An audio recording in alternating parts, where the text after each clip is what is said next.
Happy New Year and welcome to 2021. I'm Paul Sweeney from the Business Behind Your Business podcast, and from all of us here, we hope you have a great 2021 and that your goals and your successes are all that you want to achieve.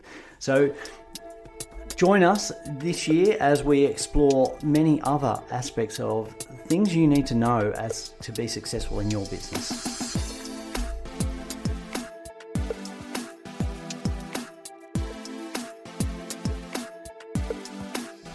Welcome to the Business Behind Your Business, conversations to help your business grow and thrive.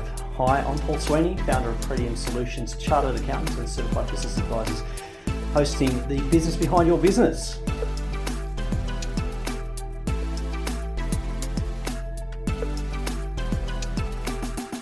Is goal setting important? Well, we talked about business plans and whether they're the same as goal setting, and goal setting is a component of creating a business plan. The goal setting drives the actions in your business plan, but they're not the same thing. Now, some people would think that that means that I'm not saying that goal setting is not important. In fact, goal setting is really important. It's a starting point, or one of the starting points before we actually go into the business planning process. Now, the foundation here is that before we go and look at our business goals, as business owners, we have personal goals. We have reasons for why we started our businesses. We have reasons for why our business exists, what we want to get out of our business. And often the anxiety or the frustration, a lot of the stress that I see with business owners comes from the fact that the personal goals are not being met by the business. So a lot of people start their business with the goal of having more time, having more profit, having more flexibility, but the business that they're running doesn't deliver on that.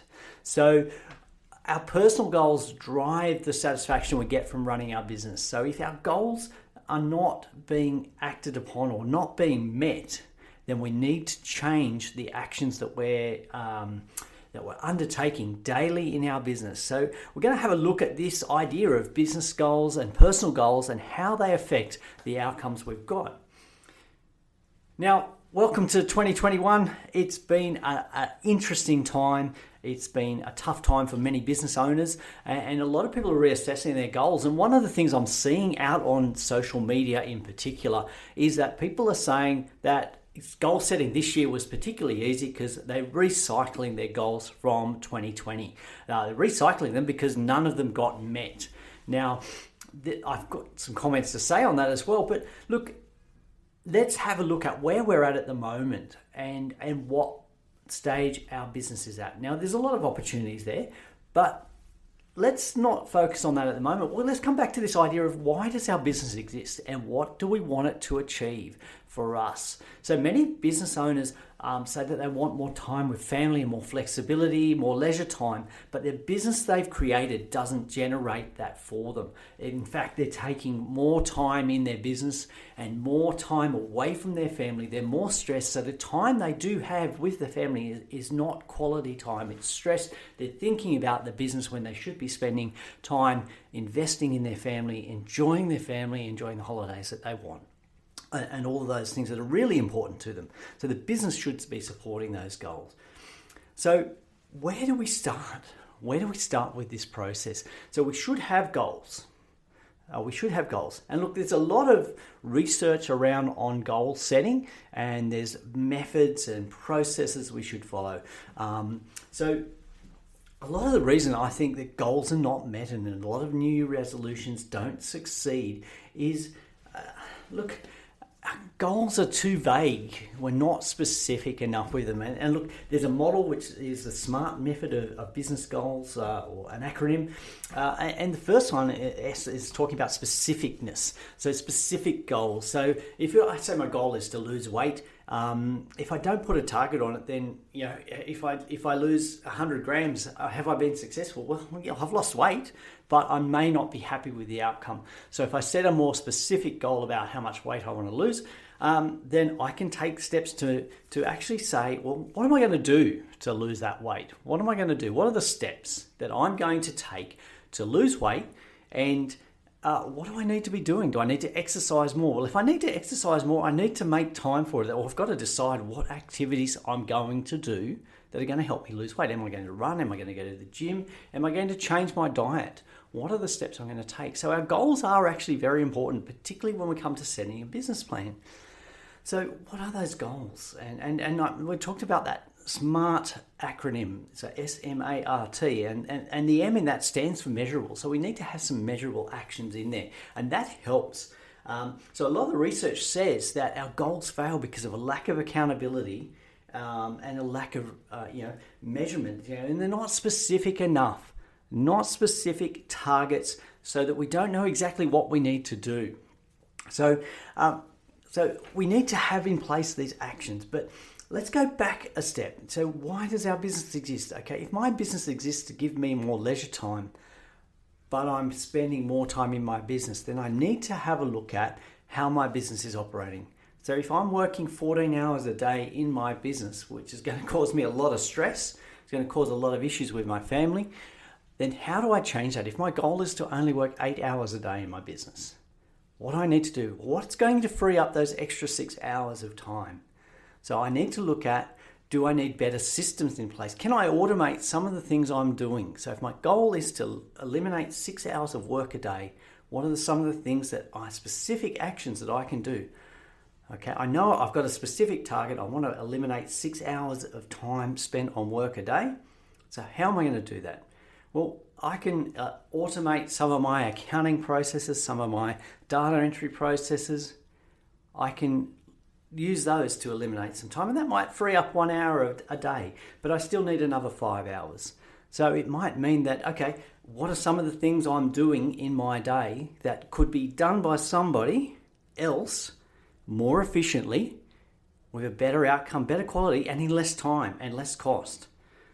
So there may be actions there. So this is where outsourcing a lot of your services, or a lot of these repetitive tasks, or even things like putting together marketing plans, or actually creating the images for your social media. But let's look at, bookkeeping is something like that a lot of business owners cling onto. They hold it tight because they don't want to let it go. They don't want other people to know what's going on. Look, I think you need to let that go.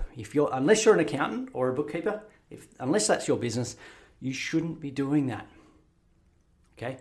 Give that responsibility to somebody who can do it more efficiently than you, who can do it more accurately, that knows the rules, knows what needs to be done, and that make sure that they report to you the key financial information and that you understand it.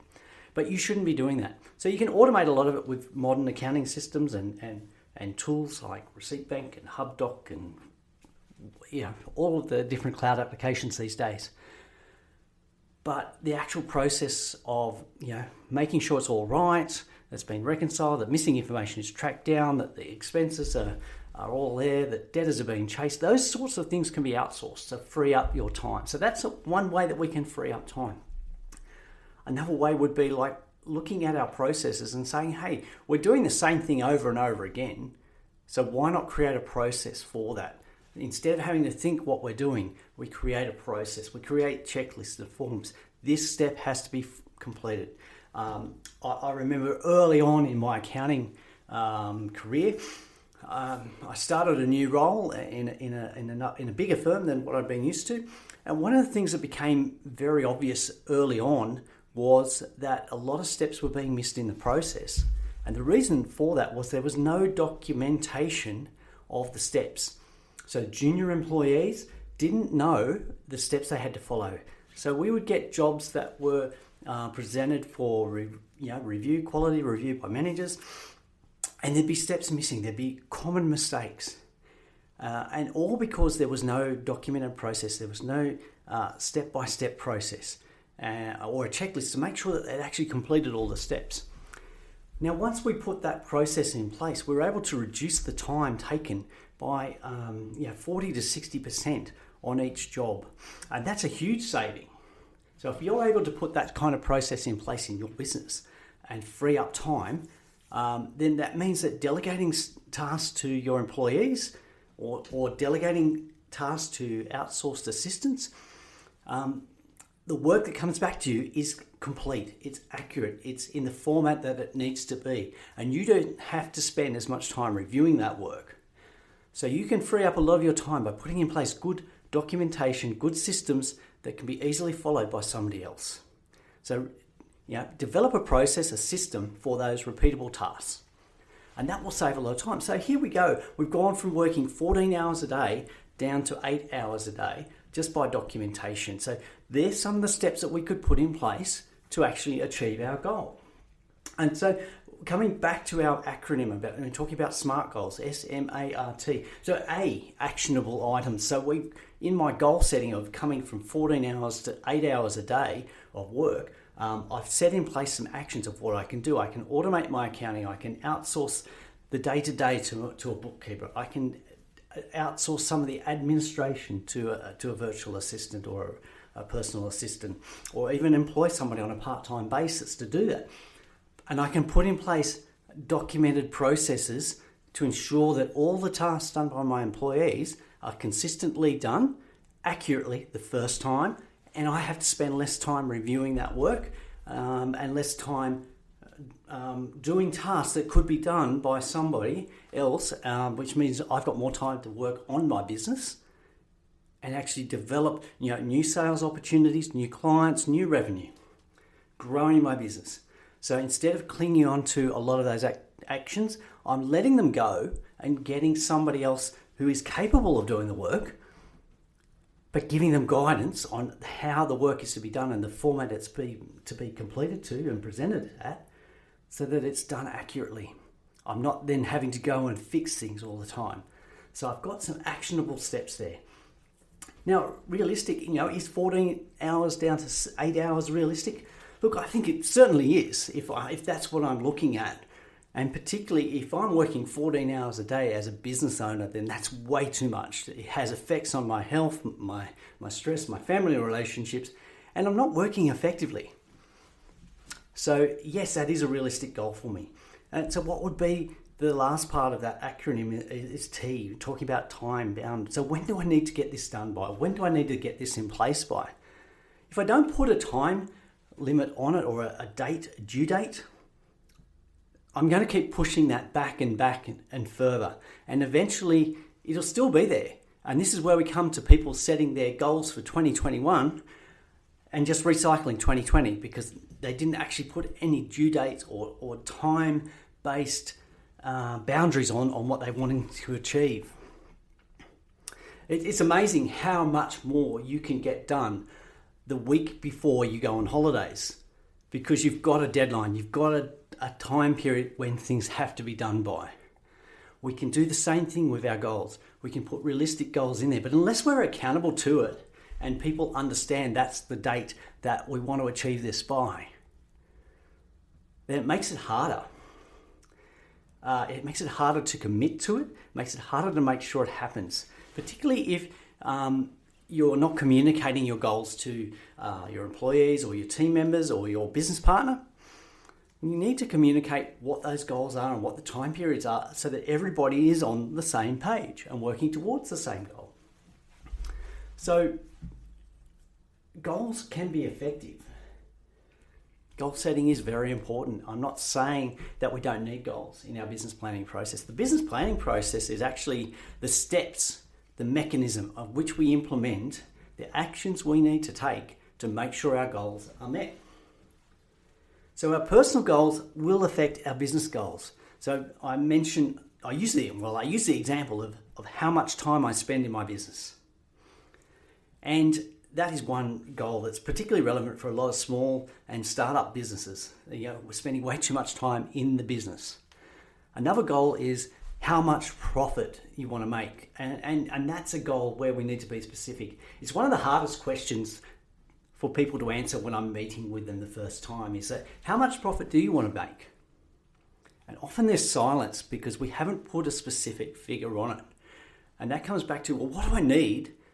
How much money do I need to support the lifestyle that I want or to meet the financial commitments that I'm going to have from some of my lifestyle decisions, some of my personal decisions. So I want this particular house, or I want to send my kids to this particular school, and it's going to cost $20,000 a year. So what do I need to generate in terms of income to meet those financial needs? So our personal goals will affect our business goals, and our business goals affect the plans and the actions we need to take. They drive those actions. So the goals are very important, but we want to make sure that we're not in this situation of recycling goals from year to year. We need to have actions to take. So we need to write them down. I think that writing them down commits to them, but you need to tell somebody about them. Okay, if you just keep the goal to yourself and don't communicate that with anybody or become accountable to anybody, then it's very easy to say, well, that, it wasn't really a goal, or not actually take the steps to it. You need to commit to your goals, to the actions to meet those goals. And I think this is where small business owners run into trouble, because we're often an island. Okay, we often shoulder so much responsibility for our business, and we're not prepared to share our frustrations, our needs, our questions with other people. So it's important to have a group of people that you can be accountable to. They're actually going to hold you to your what you say, to hold you to your goals, hold you to your actions, follow up on you and say, how are you going? Why haven't you done this? You say you want to have an extra $20,000 of sales each month, but what are you doing about it? Why haven't you put in place that new marketing strategy? Or why haven't you introduced that new service?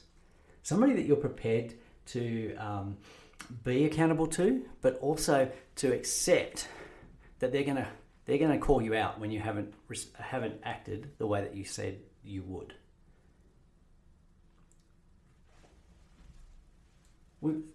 There's a lot of talk around about having what we call big, hairy, audacious goals, and that's a phrase that's come out through I think through Built to Last or Good to Great, Jim Collins being the very famous author of those books, talking about a big, hairy, audacious goal. So setting goals that are actually far out there to actually inspire you to do a lot more. The problem with that is that some people don't set realistic goals there. You do need to be realistic in terms of your goals. Realistic in terms of are they achievable? Can you achieve them? Or are there other steps you need to take before you can do that?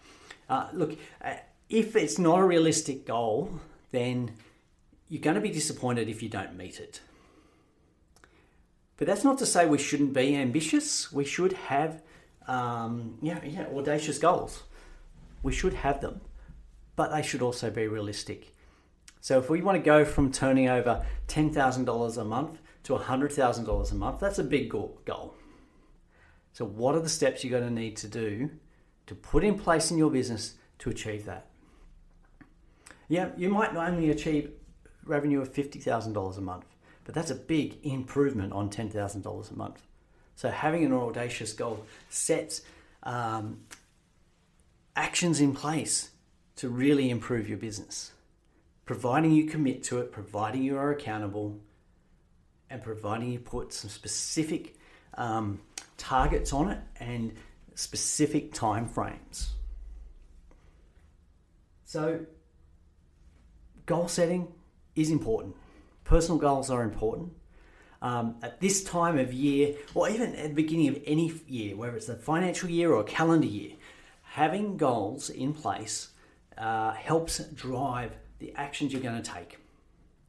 We want to be in a situation where we can celebrate our goals, celebrate the achievements that we've made. We don't want to be in December next year and look back and say, hey, 2021 was a waste, or let's move on and forget about it because we didn't achieve anything.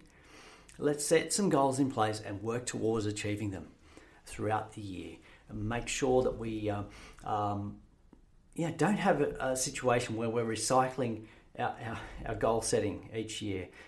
We don't want to be in a situation where we say, hey, we didn't get it in 2020, well, let's try it again in 21 or 22.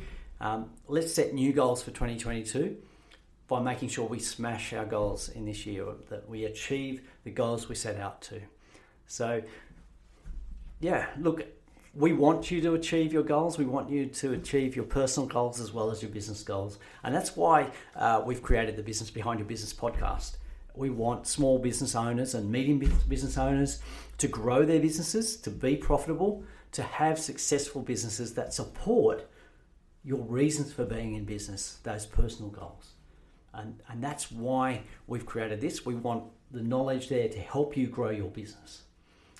So one of our goals is to get more people to listen to the podcast, to share more with business owners. So one of the things we're asking you to do is share this podcast with somebody you know. Share it with a business colleague, share it with somebody in your business chamber, in your social network.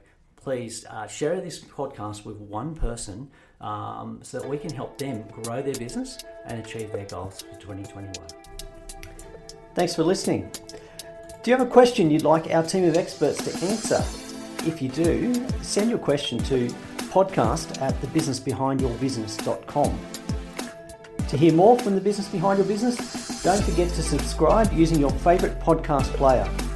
Or you can visit the businessbehindyourbusiness.com website.